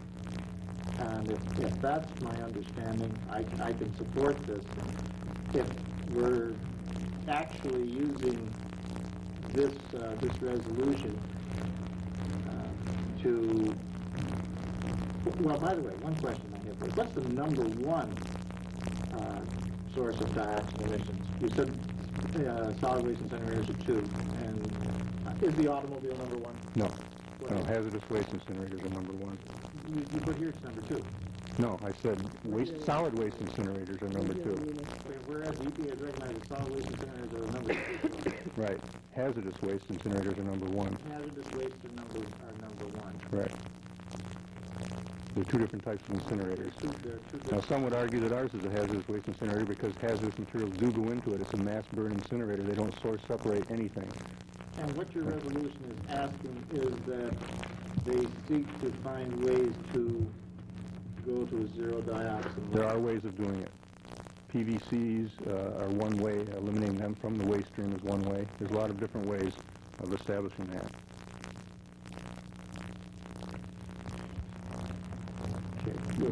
We're asking the EPA and other responsible agencies to establish national strategy for zero dioxin. Correct. That's the essence of the resolution. Right down low. That's the bottom line. Yeah, with all the whereases, I guess that some of the data and some of the things in there would be... Well, the data has been taken from a number of publications, Jim.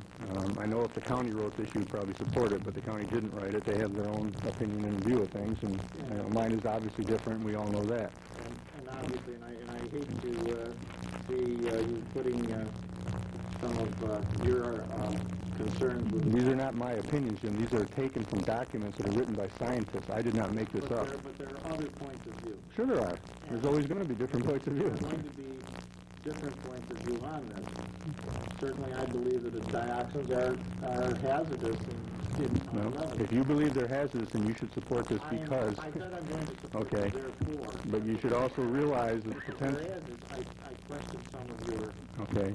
You should also understand that they've recognized that incinerators are the #2 source, and given that, we have had an incinerator operating in this town for 8 years that has been spewing out dioxin with no control devices whatsoever. And I've been to numerous county meetings where certain of the facts... Oh, the county admits this now, though, Jim. The county admits this. Well, I haven't heard them admit they put the... Well, if they're going to retrofit the plant, that's the reason, Jim, and they're talking about retrofitting the plant. So they know that this is a problem, and it has been a problem for 8 years. They have compromised the health of this community for 8 years, and it's about time we addressed it. I think you're using this as a personal vendetta, and that's... It is not personal. It's on behalf of this town. I represent the people of this town, Jim. And so do I. And one of the things is, I say that there are scientists and there are people that are as credible as certain of the people that from where you obtained this information that would refute some of the statements. But I do not believe anyone would refute the statement that we should attempt to reach this level. And that's why I'm supporting the therefore. That's good. I have a great deal of concern. Okay, well, that's I good. will support the motion because of therefore, Okay. I can support it. That's fine. But I wish you would recognize the fact that we do have a problem in the town someday. Any other question or comment from the board? Any questions or comments from the public? Alan? Howard, what is the source of this dioxin? Dioxin is created by burning, it's a process of burning plastic, paper, different... No, it's not dioxin, it's a... Converted into dioxin. Right, exactly. What is it that's converted into dioxin? What is A number of things, but mostly plastics and paper. The chlorine process is one thing that contributes to the dioxin problem with paper processing. Plastics, PVCs, vinyls, so on, when they're burned, contribute to the process, or process as well. There are a number of things that cause dioxin and dioxin-like compounds, but those are the main ones. One way to achieve your resolution would be to sort out these materials and put them in a landfill rather than burning them? Well, not only sort out the materials, but cut back on the use of some of those materials. You know, there are ways of making paper without chlorine. There are ways of using plastics without contaminating the earth with it. Paper has chlorine, or what? I don't understand. I'm not familiar with all the paper-making processes, but there are arguments that you can make paper without chlorinated compounds being used in the process. I don't know what they are. I'm not a scientist. Chlorinated compounds, like PVC. Yeah. Right. Yeah. Any other questions or comments? Okay. Barbie, poll the council. Counselor Pierce? Counselor Ridgway? Aye. Counselor Smart? Aye. Counselor Warner? Aye. Supervisor Rose? Aye. New business. Is there any new business to come before the board? Yes, Kevin did make reference to it. The only thing wrong was the number of people he referred to that went to the grant seminar. There were actually 4 people from our town who went. It was our supervisor, Howard Rose, and myself, and my husband, and Barbara Foster from the zoning board. And they had a very nice presentation of how to apply for these grants and the type of information that you will need. It's a competitive process. If you don't win one of these, it doesn't mean your project isn't good. It just means, unfortunately for you, there were some other projects that were better. So what we are doing now is working together with the planning board and with county planning and with Bill Horvath, who is the regional director for Parks and Recreation with the state for the central region, to make it so that we can make our proposal as good as possible for this parks project to have down on the river. Another component of this that is very important is public input. So if there are any of you that are interested in becoming involved with this project and pros and cons of the way what we are doing, ideas you have about development of it, we are very interested in having your input, and we will be setting up some public meetings so that if you're not quite sure what you want to say, but you want to come and see what everybody else is saying first before you speak up, that you'll have an opportunity to get some input on this.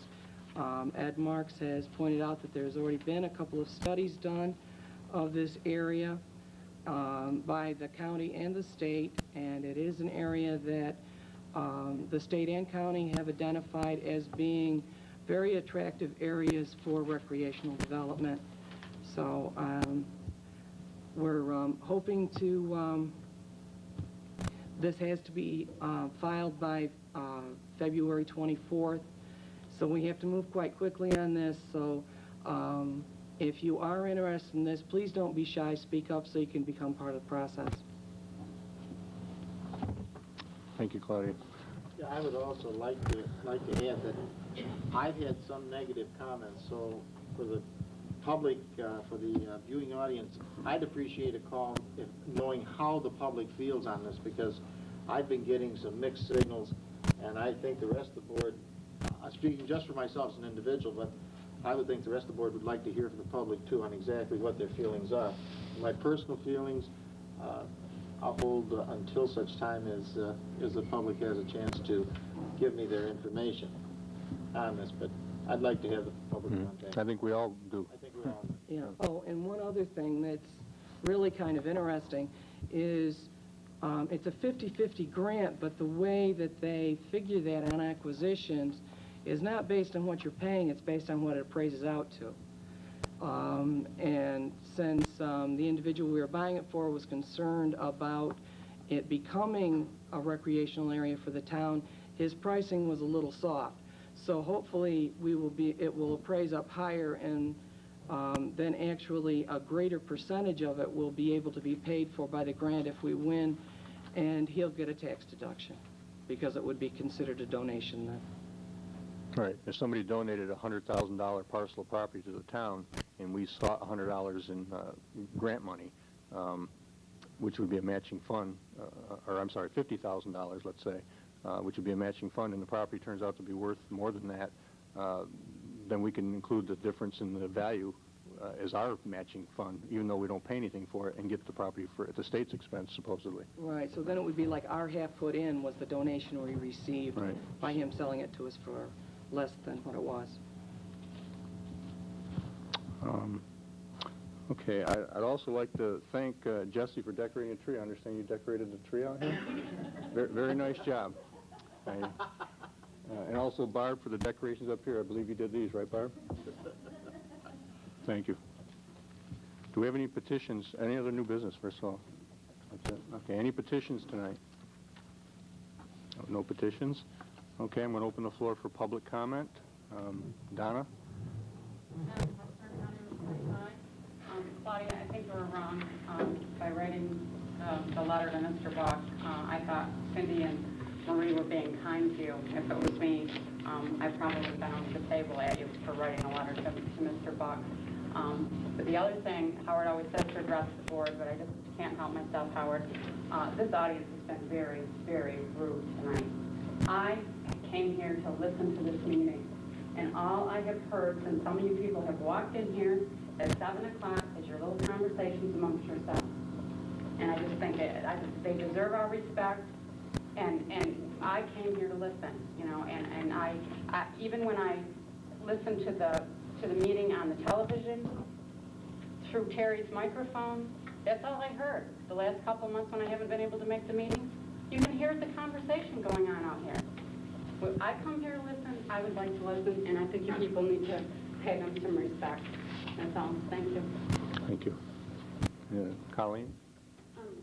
Last night there was a meeting down at Fulton City Hall, and it was about the spill out at, well, now it's Reynolds at the cam plant, when they removed those tanks. And I was quite surprised that they said that their main concern was remedying the water, not caring about the actual place where the spill was. You know, I asked a lot of questions. I told them that I was from the town of Volney, and I asked them if they had, how much communication they had with Volney about this.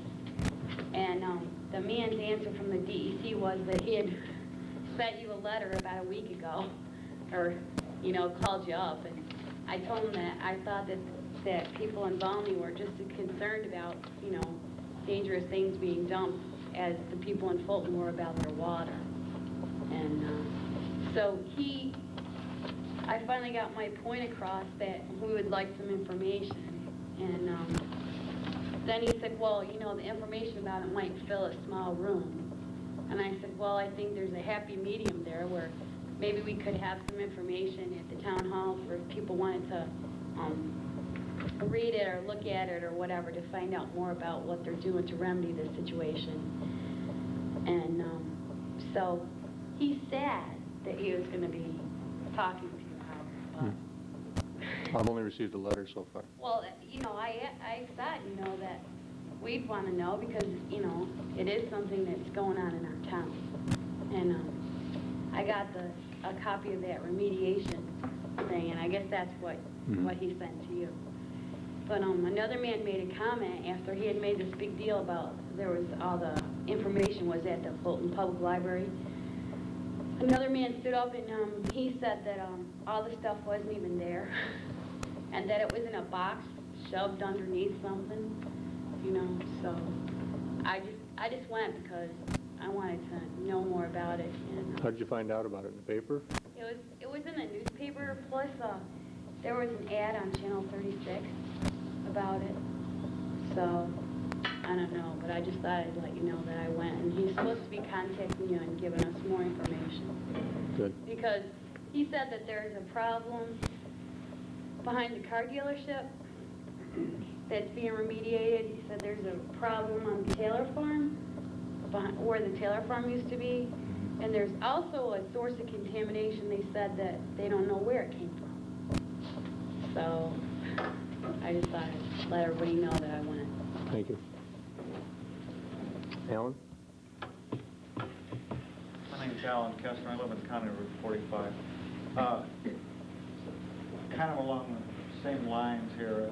I read in the morning paper that there's going to be a couple of dozen businessmen or business representatives in meetings somewhere next week to discuss how to lessen the impact of the closing of Miller's on the local community, which is probably about a year too late. The impact has already occurred. Has anybody sitting up there been invited to this meeting? Yeah, I received a letter as supervisor, and I'm not sure if I can make it, and if I can't, Claudia said that she could go in my place, because we should have someone there just to see what's going on. Okay, well that's good, because too often we see the movers and shakers in Fulton orchestrating the press conference, and I'm a little dismayed that representatives from the town aren't involved, aren't even invited. The other thing I'd like to ask you, same article in the morning paper, was that the Miller's apparently is trying to sell the site for $60 million. As I recall, isn't our assessment in real figures about 70 or 75,000? How much is it? The advisory assessment from the state was $60 million, I believe. The advisory assessment from the state was $60 million, but they are assessed at much more than that right now. So if they sell it for $60 million, that would make it the market value. I'm sorry? That would make it the current market value. Yes. So it's the reverse hello stranger, huh? Hello town. My wife, as she has said, has missed the last few meetings. So I'll ask you again, Howard, because I've asked this for the last couple meetings, what's with the park? What's with the park? Well, how about the park? How about the park? What about the park? Well, obviously this time of year there's not much we can do over there as far as construction on it goes, so right now it's laying there seasoning.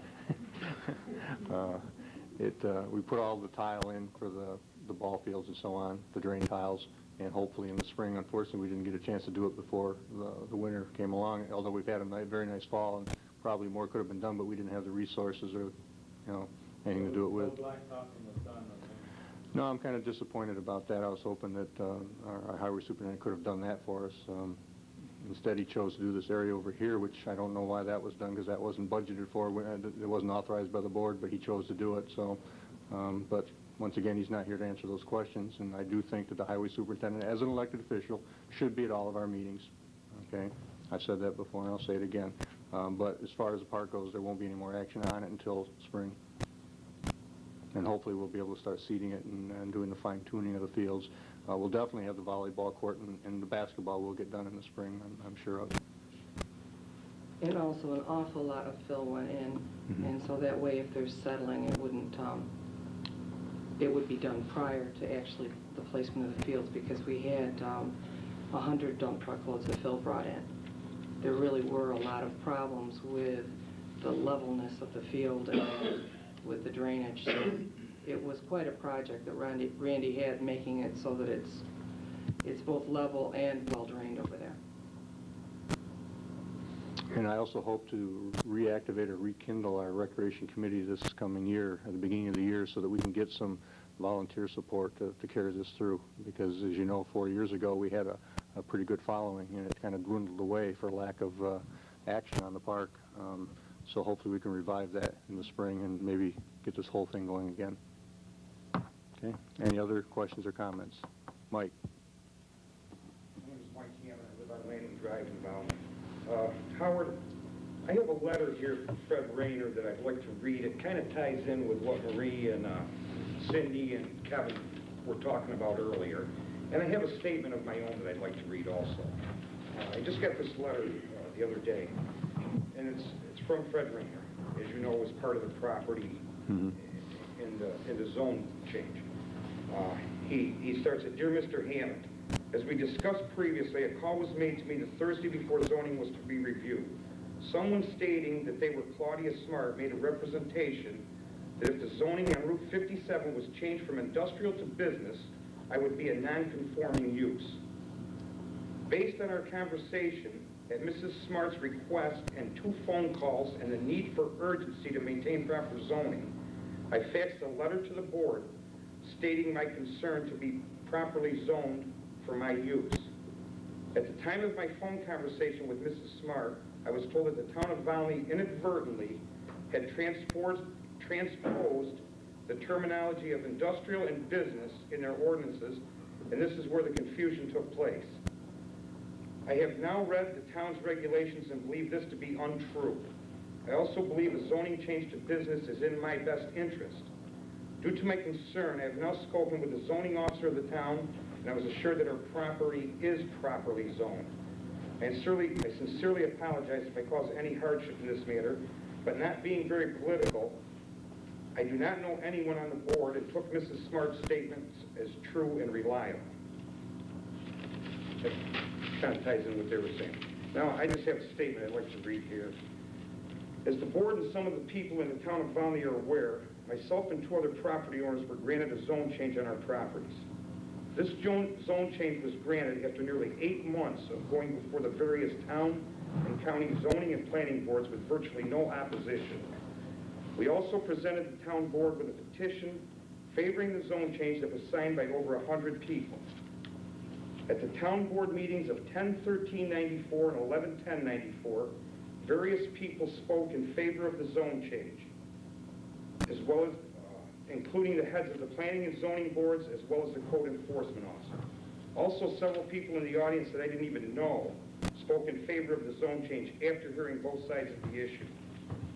The only opposition that was voiced through all of these meetings was by Councilwoman Smart's husband, mother, and sister, who speak as one person, as they, along with Councilwoman Smart, never seem to disagree on any issue. I stress that there was no other opposition voiced on this zone change. This is based on the fact that Councilwoman Smart's family had many months to mount a counter petition, and they did not present one. This fact alone leads me to believe that there was no other opposition outside of the Smart family circle. After the board had approved the zone change with Councilwoman Smart in the minority, she took it upon herself to try and sabotage the board's decision. She did this by calling Fred Rayner, one of the property owners, on 2 occasions, November 17th and 18th, and through what appears to be outright lies and intimidation, she tried to get him to withdraw from the petition. After talking to other town officials and reading the zoning laws for himself, he realized that Councilwoman Smart had lied to him for reasons only she knows. I bring this matter before the people of Volney to let them know that the democratic process in the town of Volney, as far as Councilwoman Smart is concerned, is enforced only if you agree with her and her family. This was a shameful display for an elected official who was supposed to uphold the democratic process for everyone in the town, not just the ones that agree with her. Councilwoman Smart, you should be ashamed of what you tried to do.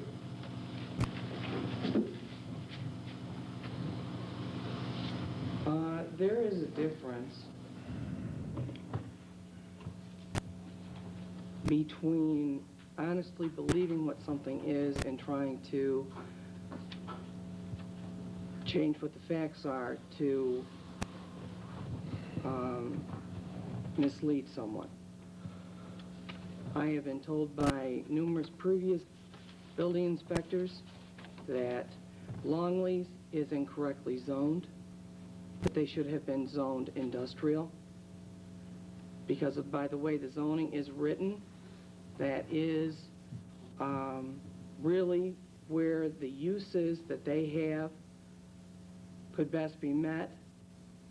But because of the other things that Longley has wanted to do, such as a commercial parking lot, that if this were pointed out and it was changed to industrial, which would have benefited Mr. Longley, then he would also have been able to do other things that there was neighborhood opposition to.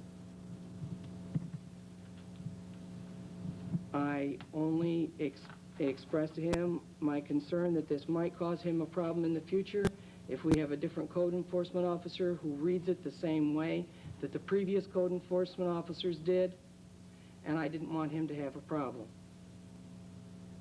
What he chose to do about that was his choice.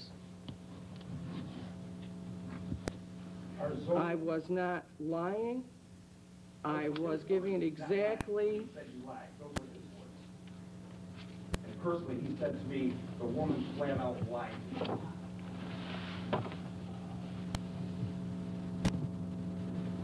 You had the opportunity to talk to Marie or Cindy or Kevin.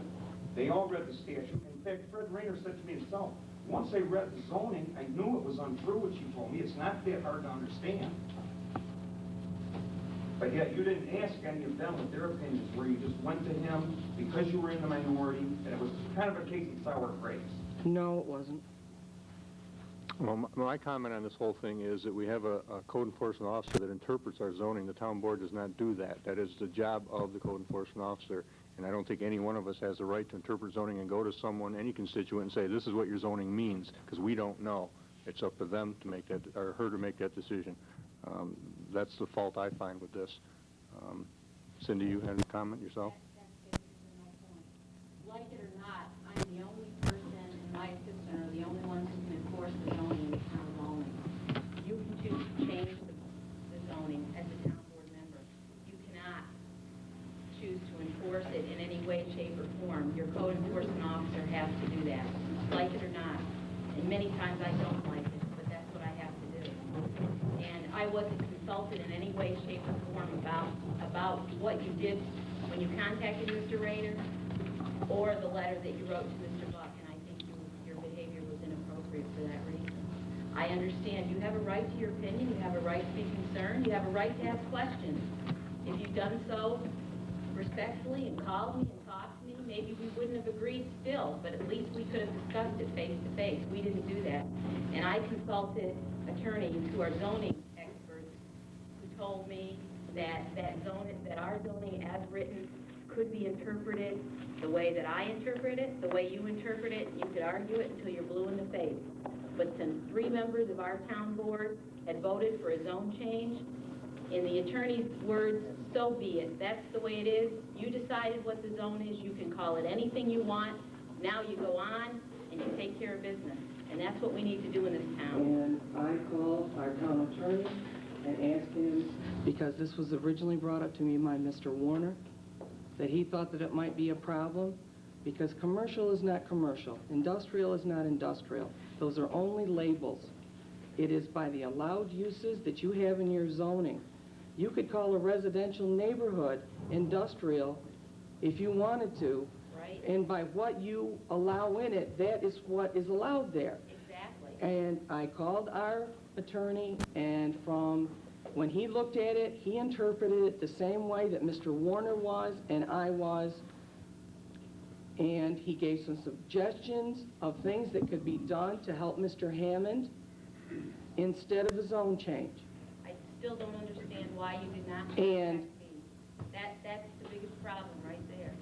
Because you are not part of the voting process for this, I didn't think of it. Claudia, All right. our attorney did not look at it. You even told me yourself he didn't have a copy, and he told me he didn't have a copy of the zoning. He only based his decision to No, he you didn't on what have you a told him on the copy phone. of the retyped one. He had a copy of the original zoning, and that section has not changed. Well, he told me he didn't look at the zoning. He was only talking to you on the phone. Maybe he had a copy, but he didn't have it in front of him or something, because he told me he did not look at it. Send him a copy. Right, Barb, you requested a copy from There, Barb. he made a comment that there were typos and some things scratched out in the zoning, and that he thought we ought to get it retyped. I said we had, and so we sent out a new copy to him. He had the other copy. His suggestion was you don't do the most extreme thing to help someone. You do the least obtrusive thing to allow someone to do something. His suggestion to help Mr. Hammond was, since there was some question about those uses and we are reviewing the zoning anyways, was that the zoning board could give him a variance for the use and allow the church to be there. It has to do with what you did afterwards. No, this was, that, Okay. and that is what... Okay, one at a time. Did I say something, Howard? Are you done, Claudia? That is what the suggestion of our attorney was to not do the zone change, but to allow him to have a variance which would have accomplished the same thing for him. And I thought that was the point of the whole thing anyways. That's what he said to you based on what you were talking about, but he told me completely different when I asked him about what you talked to him about, Claudia. And when I referred to the zoning the way I interpreted it, as opposed to the way you interpret it, he said something completely different to me. So, I don't know. Bill, what did you have to say? Mr. Hammond left, but one of the aspects of changing zoning, if you follow this case right from the beginning, Mr. Hammond presented this stuff back, I think, in January. You're not supposed to change zoning to benefit one person for financial gain. And as we all know, what this about basically come out. When he went before the planning board and zoning board, he was told that the easiest way out would be to get a zone change, but also to go ask Mr. Rayner and Mr. Day in the area, it would help his case of getting the zone change, so it wouldn't look like this. Him would be the one benefiting from it. If the zone had stayed industrial, most likely a lot of this stuff wouldn't have happened. But the bottom line is this is a perfect example of a zone change that was created for personal gain, which you shouldn't be doing in the first place. It could have been handled to a variance, but... Bill, that was the result of it, maybe a financial gain for Mr. Hammond, but that was not why this board made that decision. That we did not base it on financial gain for Mr. Hammond. You know, I've heard it discussed in the 5 years I've been on the board that that's zoned wrong for years, you know, and I finally had an opportunity to address it at the request of a petition, and I addressed it, not because Mr. Hammond was going to gain from it, because I felt that area should be business convenience and not industrial. And I think that's the same for Jim or Jess. I don't And this think board has never turned down a request for a zone change when the entire group of people in the requesting area have requested it, and every one of the one property requested it. Colleen? Yes, as usual, Mr. Hammond has said something and then left. Regardless of whose sister I am or whatever, I have my own opinion, and I have the right to voice it just like anyone else in this room or anyone else in this town. Now, last month, after he got his zone changed, or he was apparent that he was going to, he voiced a profanity to my mother and I as he walked out of the room, which I understand that some people think is humorous. My mother did not. I respect my mother, and I expect everybody else to, too. But I don't know Mike Hammond, and that's not something that some other people in this room can say. I'd never seen Mike Hammond before. My personal opinion, which I have the right to come to this town board and say, was that that was a bad move while annexation was going on. And if you've read all those annexation papers like I have, that mall's grown from 24.5 acres up to 33 acres, up to the last paper was 36 plus or minus. So my opinion has got nothing to do with Claudia's, regardless of whether we agree about annexation and what we should do.